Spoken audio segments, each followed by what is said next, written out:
নরকের অগ্নিশিখা যখন মানুষের রক্তে মিশে যায় তখন সে আর মানুষ থাকে না, হয়ে ওঠে এক বিভীষিকা। আর সেই ভুল এমনই এক বিভীষিকায় মন নিয়েছিল যা আজও আমার রাতের ঘুম কেড়ে নেয়। আমি আকাশ।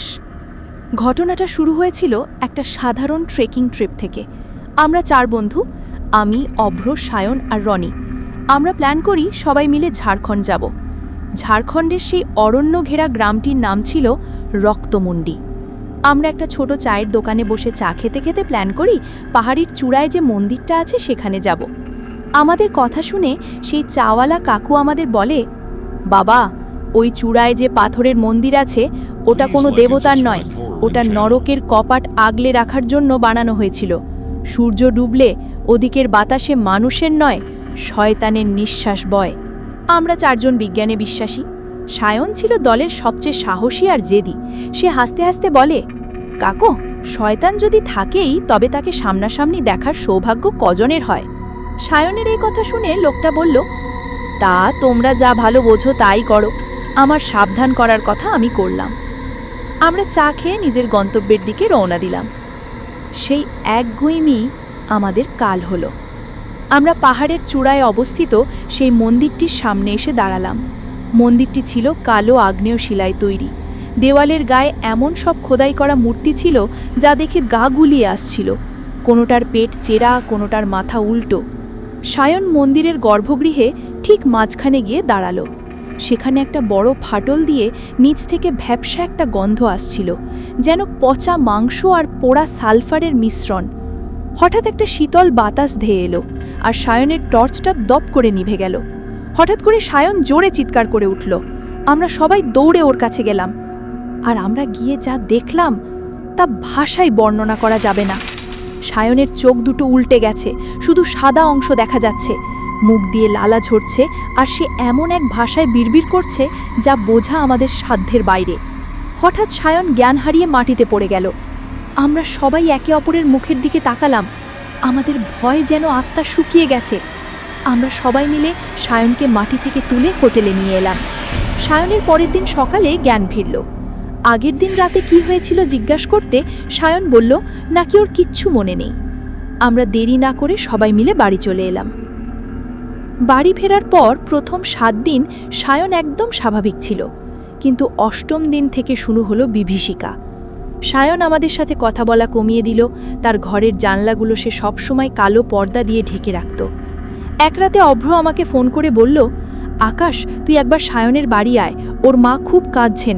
সায়ন নাকি গত 3 দিন ধরে কিছু খায়নি, শুধু অন্ধকার ঘরে বসে অদ্ভুত সব শব্দ করছে। আমি যখন পৌঁছলাম দেখলাম সায়নের ঘরের দরজা ভেতর থেকে বন্ধ। আমরা ধাক্কা দিতেই সেটা খুলে গেল। ঘরের ভেতরটা ছিল অস্বাভাবিক ঠান্ডা, যেন কোনো ফ্রিজারের ভেতর ঢুকেছি।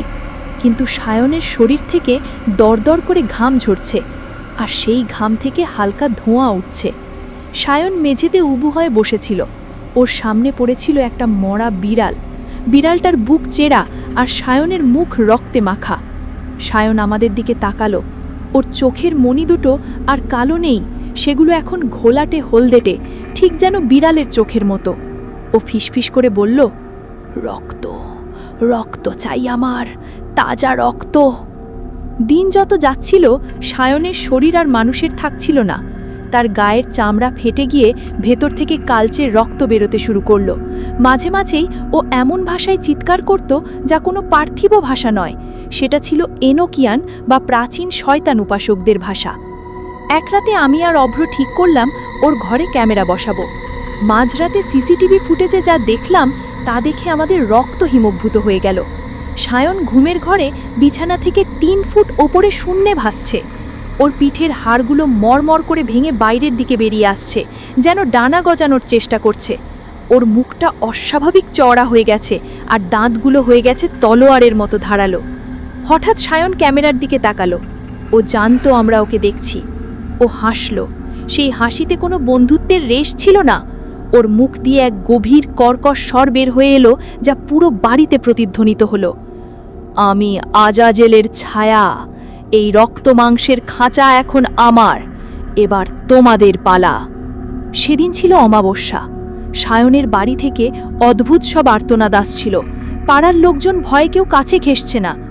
আমি যা বুঝলাম এটা কোনো অসুখ না, সায়নকে নিশ্চয়ই কোনো আত্মায় ভর করেছে। আমি আর অভ্র আবার ঝাড়খণ্ডের পথে রওনা দিলাম। ঝাড়খণ্ডে গিয়ে সেই চাওয়ালাকে সব কথা খুলে বললাম। এসব কথা শুনে চাওয়ালা আমাদেরকে একটা তান্ত্রিকের খোঁজ দিল। আমি আর অভ্র মরিয়া হয়ে তান্ত্রিককে সঙ্গে নিয়ে ওর ফ্ল্যাটে ঢুকলাম। ঘরে ঢোকা মাত্রই এক অদৃশ্য শক্তি আমাদের উপর আছড়ে পড়ল। সায়ন তখন আর সায়ন নেই, ওর গায়ের রং কয়লার মতো কালো হয়ে গেছে।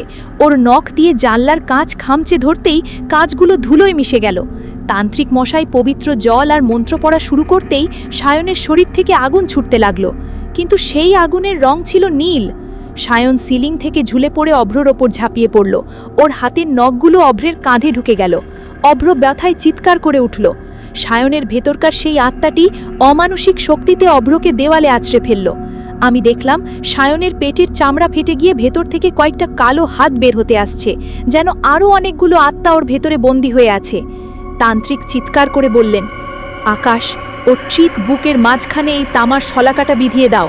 ওটা ওর হৃৎপিণ্ড নয়, ওটা নরকের প্রবেশদ্বার হয়ে দাঁড়িয়েছে। আমি জীবনের ঝুঁকি নিয়ে সায়নের দিকে দৌড়ে গেলাম। সায়ন আমার দিকে তাকিয়ে এক পৈশাচিক চিৎকার দিল। ওর গলার স্বর বদলে গিয়ে একসাথে হাজার হাজার মানুষের কান্নার মতো শোনাচ্ছিল। সেই চিৎকারে কোনো রাগ ছিল না, ছিল আনন্দের উন্মাদনা। মনে হলো নরকের অতল গহ্বরে যত আত্মা যুগ যুগ ধরে পুড়ছে, তারা সবাই একসাথে সায়নের গলা চিরে বেরিয়ে আসতে চাইছে। সেই শব্দের কম্পনে আমার কানের পর্দা ফেটে রক্ত বেরিয়ে আসার উপক্রম হলো। ঘরের আসবাবপত্র কাঁপতে কাঁপতে ভেঙে চুরমার হয়ে যেতে লাগল। তান্ত্রিক মশাই তখনও মন্ত্র পড়ছিলেন, কিন্তু ওনার গলা দিয়ে কোনো শব্দ বেরোচ্ছিল না। ওনার চোখ মুখে ভয়ের ছাপ স্পষ্ট। সায়নের ভেতরে থাকা শয়তান তান্ত্রিকের দিকে ঘুরে দাঁড়ালো। ওর বুকের ফাটল থেকে বের হওয়া সেই কালো হাতগুলো অদৃশ্য কোনো দড়ির মতো তান্ত্রিককে জড়িয়ে ধরল। কিছু বোঝার আগেই তান্ত্রিক মশাই শূন্যে উঠে গেলেন এবং এক মুহূর্তের মধ্যে ওনার শরীরটা অস্বাভাবিকভাবে দুমড়ে মুচড়ে একটা মাংসের পিণ্ডে পরিণত হলো। হাড় মরবর করার শব্দ সেই হাজারো মানুষের কান্নার চিৎকারের সাথে মিশে এক নারকীয় আর্তনাদ তৈরি করল। আমি স্তম্ভিত হয়ে দাঁড়িয়েছিলাম। ভয় আমার চিন্তা করার শক্তি কেড়ে নিয়েছিল। সায়ন এবার আমার দিকে তাকালো। ওর সেই জ্বলন্ত কয়লার মতো লাল চোখ দুটোতে এখন আর কোনো ক্রোধ নেই, আছে এক অদ্ভুত অচেনা শূন্যতা। ও আমার দিকে এক পা এগিয়ে এলো। ওর পায়ের ছাপ মেঝেতে আগুনের মতো জ্বলতে শুরু করল। আকাশ, পালা! সায়নের আসল গলার স্বর খুব ক্ষীণভাবে ভেসে এলো। মনে হলো ও ভেতর থেকে লড়াই করছে, শেষবারের মতো আমাদের বাঁচানোর চেষ্টা করছে। কিন্তু তারপর মুহূর্তেই সেই কর্কশ গম্ভীর স্বর আবার ফিরে এলো। ও কোথাও যাবে না, ওরা হবে আমাদের নতুন তুরুপের দাস। সায়ন আমার দিকে তার নখওয়ালা হাতটা বাড়িয়ে দিল। আমি পেছনে হটতে চেষ্টা করলাম, কিন্তু আমার পা যেন কেউ মেঝের সাথে জমিয়ে দিয়েছে। আমি নড়তে পারছি না। আমার মনের ভেতর থেকে সব আশা, সব স্মৃতি, সব আনন্দ যেন কেউ শুষে নিচ্ছে। আমি অনুভব করতে পারলাম সেই কালো ঠান্ডা অন্ধকারের ছোঁয়া আমার আত্মার ওপর এসে পড়ছে। হঠাৎ করেই ঘরের জানলাগুলো একা একাই চুরমার হয়ে ভেঙে পড়ল। বাইরে তখন প্রবল ঝড় শুরু হয়েছে। বজ্রপাতের শব্দে কান পাতা দেয়। একটি বিশাল বিদ্যুতের ছটা সায়নের ঠিক ওপরে এসে পড়ল। পুরো ঘর এক মুহূর্তের জন্য দিনমানের মতো উজ্জ্বল হয়ে উঠল। সেই আলোর ঝলকানিতে আমি দেখলাম সায়নের শরীরের পেছনের দেওয়ালে এক বিশাল ছায়ামহ আকৃতি দাঁড়িয়ে আছে। তার শিং আছে, ডানা আছে, আর তার চোখগুলো সায়নের চোখের চেয়েও বেশি লাল। ওটাই আসল শয়তান, যে সায়নের শরীরটাকে ব্যবহার করছিল। আমার সেই সময় তান্ত্রিকের কথাগুলো মনে পড়ল।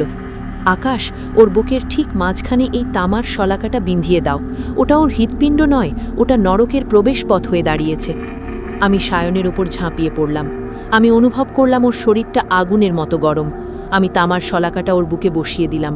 সায়নে কার্তনাদ করে মাটিতে পড়ে গেল। ওর শরীর থেকে কালো ধোঁয়া বেরোতে শুরু করলো। সেই ধোঁয়া ঘরের সিলিংয়ে গিয়ে একটা ঘূর্ণাবর্ত তৈরি করলো। আমি দেখলাম সেই ঘূর্ণাবর্তের ভেতর থেকে হাজার হাজার মুখ, তারাই সেই কান্নার আওয়াজের মালিক। সায়ন মেঝেতে শুয়ে ছটফট করছে। ওর চামড়াগুলো পুড়ে কালো হয়ে যাচ্ছে, মাংসগুলো গলে গলে পড়ছে। ও আমার দিকে হাত বাড়িয়ে কিছু বলার চেষ্টা করলো, কিন্তু ওর মুখ দিয়ে শুধু কালো রক্ত বেরোলো। ওর চোখে তখন জল। ও আমাকে নিঃশব্দে ক্ষমা চাইল। আমি আর দাঁড়িয়ে থাকতে পারলাম না। দৌড়ে সায়নের পাশে গেলাম। ওর হাতটা ধরলাম। ওর হাতটা ছিল বরফের মতো ঠান্ডা। সায়ন, আমায় ছেড়ে যাস না ভাই। আমি কেঁদে ফেললাম। সায়ন আমার দিকে তাকিয়ে একবার হাসল। সেই হাসিতে অনেক কষ্ট, অনেক যন্ত্রণা লুকানো ছিল। ওর বুকের ফাটলটা আরও বড় হয়ে গেল। সেখান থেকে শেষ কালো ধোঁয়ার কুণ্ডলিটা বেরিয়ে এলো। সেই সাথে সায়নের শরীরটা এক মুহূর্তের জন্য শক্ত হয়ে গেল, তারপর একদম নিথর হয়ে গেল। ওর চোখ দুটো খোলা ছিল, কিন্তু সেখানে আর কোনো জীবন ছিল না। সায়ন চলে গেল আমাদের সবাইকে একা করে। আমি ওর নিথর শরীরের পাশে বসে কাঁদতে লাগলাম। বাইরে ঝড় তখনও থামেনি। বজ্রপাতের শব্দে ঘর কেঁপে কেঁপে উঠছে। অভ্র আমার কাছে দৌড়ে এলো। অভ্রর কাঁধ থেকে এখনও রক্ত পড়ছে। ও আমাকে সান্ত্বনা দিচ্ছে। সায়নের মা বাবা কান্নায় ভেঙে পড়েছে। আমার শুধু মাথায় চলছে, আমরা যদি জেদ করে সেদিন ওই মন্দিরে না যেতাম, তাহলে আজ এমন দিন আমাদের কখনো দেখতে হতো না। বিতে গেছে কয়েক বছর। আমি কাজের সূত্রে এখন ব্যাঙ্গালোরে। অভ্র আর রনির সাথে আমার মাঝে মাঝেই কথা হয়। এখনও সায়নের কথা মনে পড়লে আমার চোখ ভিজে ওঠে। কিন্তু অবাক করা কথা হলো, মাঝে মাঝে ঘুমের মাঝখানে আমি চোখ খুলে দেখি সায়ন আমার সামনে দাঁড়িয়ে আছে। এটা কি আমার মনের ভুল, নাকি নতুন কোনো কিছু শুরু হবার সংকেত?